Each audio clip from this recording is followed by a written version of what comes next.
sekolah menengah 206, 776, dan jumlah keseluruhannya adalah 487.264 pelajar yang bersekolah di seluruh sekolah di negeri Sarawak pada masa kini. Sementara bilangan guru pula untuk sekolah rendah, lelaki 10.033 orang, perempuan 15.855,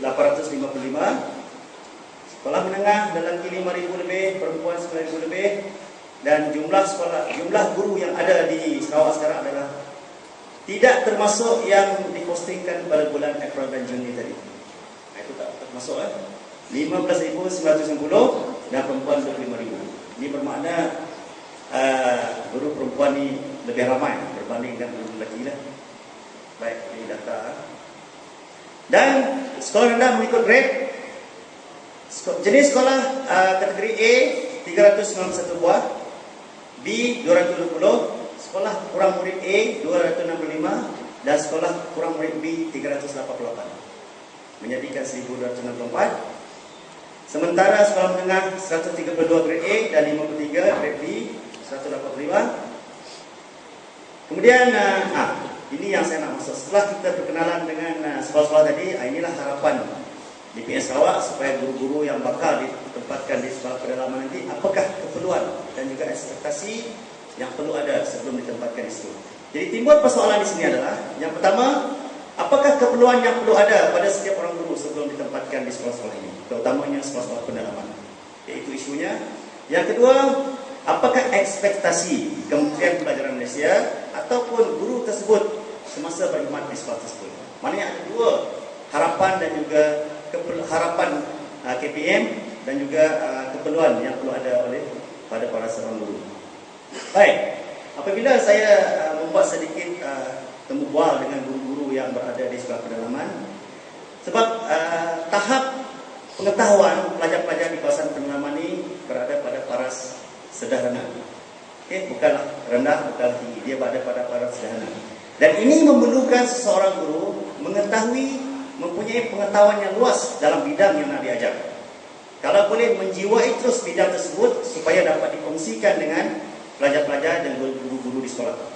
Jadi daripada dapatan ini, jadi pengetahuan yang perlu ada pada seorang guru itu dalam bidang tersebut sekurang-kurangnya 50%. Apabila dah ada pengetahuan, diikuti dengan kemahiran. Sebab kemahiran ini juga penting kepada guru dan sekurang-kurangnya 30%. Sementara oleh kerana kita di penjawat guru perlulah ada sasiah dan kepimpinan sebanyak 20%. Ini hasil kajian pembinaan model yang kita buat dengan sekolah-sekolah penan dari tahun 2009 hingga 2013 yang disesuaikan ini.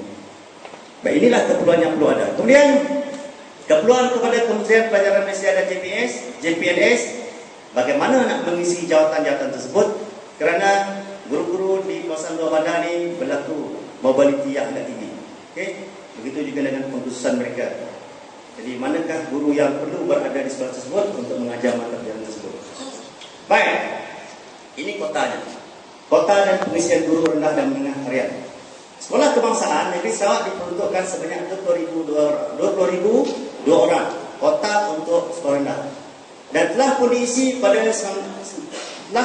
jawatan itu sebanyak 9,648. Menjadikannya sebanyak maknanya 354 itu adalah kekosongan pada bulan Januari dulu. Tetapi jawatan ini telah pun diisi apabila ramai guru-guru dari Semenanjung ditempatkan di negeri Sarawak pada bulan April dan Juni lepas, iaitu sebanyak 1,200 orang. Maknanya sekarang ini tak ada lagi jawatan guru di negeri Sarawak untuk tahun ini. Kecuali pada tahun depan mungkin berlaku orang pencen, orang berpindah dan sebagainya, kekosongan itu akan ada. Baik, untuk sekolah jenis kebangsaan, walaupun di negeri Sarawak tak banyak sekolah jenis ini, kota yang ada adalah 5,111 orang, telah diisi 5,047 orang, hanya 64 kekosongan dah pun diisi pada bulan April lepas. Sementara sekolah menengah 14,000, yang ini masih ada kekosongan di peringkat sekolah menengah.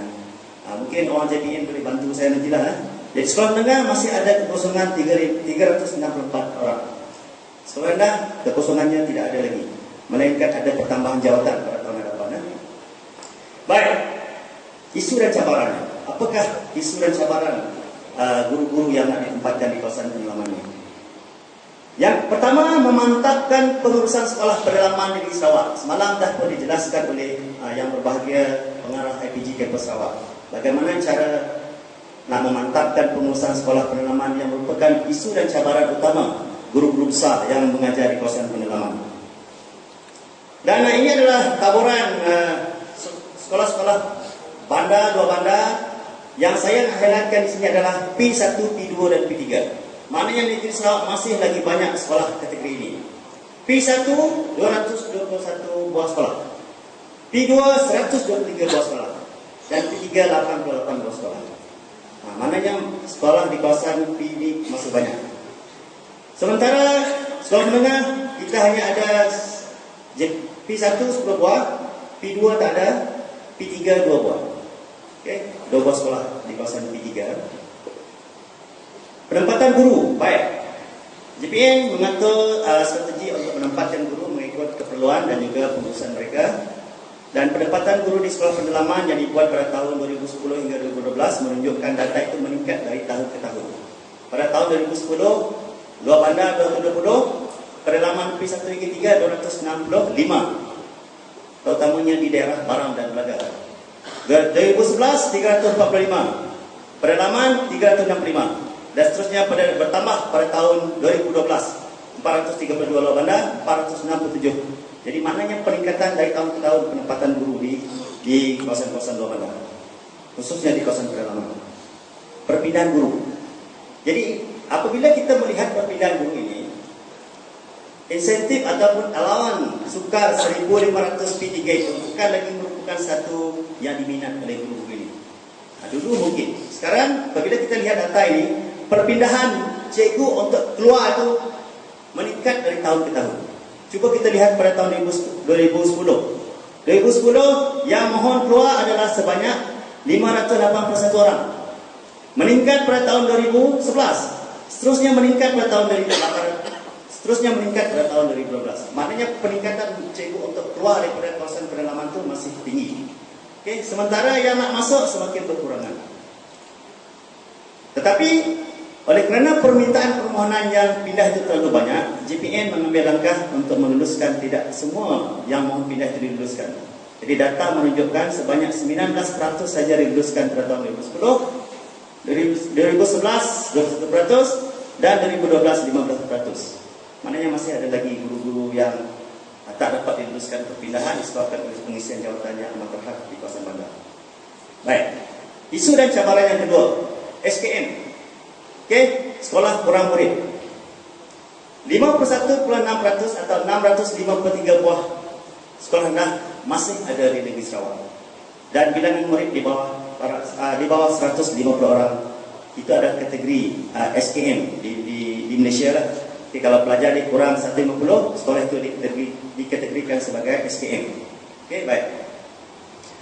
Sebab itulah kerajaan ataupun JPN negeri Sarawak seperti mana yang dimaklumkan semalam terus menjalankan pelbagai program untuk menjulang nama negeri Sarawak sama ada dalam bidang kurikulum dan juga dalam bidang curriculum. Jadi untuk makluman guru pelatih yang bakal nak ditempatkan di sekolah-sekolah nanti, ini adalah program-program yang dijalankan sehingga kini masih lagi dijalankan oleh JPN negeri Sarawak dibantu oleh PPD. Yang pertama, gerakan menjulang Sarawak. Semalam Encik Badui telah menjelaskan. Baik, dalam gerakan menjulang Sarawak ini, fokus Jabatan Pelajaran Negeri Sarawak adalah kepada dua, iaitu akademik dan juga co-curriculum. Dalam bidang co-curriculum, Negeri Sarawak taklah terlalu rendah pencapaiannya. Ramai pelajar yang dapat ditengahkan dan mewakili Malaysia dalam berbagai bidang. Kemudian yang kedua, Managing Challenging School, MASH. Ini juga merupakan program untuk membantu sekolah-sekolah yang masih memerlukan dan juga yang masih lagi mempunyai peratus akademik yang agak rendah. Battle Cry JPN Sarawak itu terus menjulang negeri Sarawak. Sistem perhimpunan sekolah Sarawak ini dah menjadi kebiasaan di sekolah-sekolah, bukan sahaja di sekolah pendalaman, malah di sekolah-sekolah bandar. Gerakan turun padang PPD dan juga JPN disesuaikan untuk menyahut cabaran Pelan Pembangunan Pendidikan Malaysia bermula pada tahun 2013 hingga tahun 2025. ini adalah program-program utama yang dijalankan di negeri Sarawak. Tetapi di kawasan pedalaman, terutama di kawasan P, gerakan-gerakan seperti ini dia secara perlahan-lahan.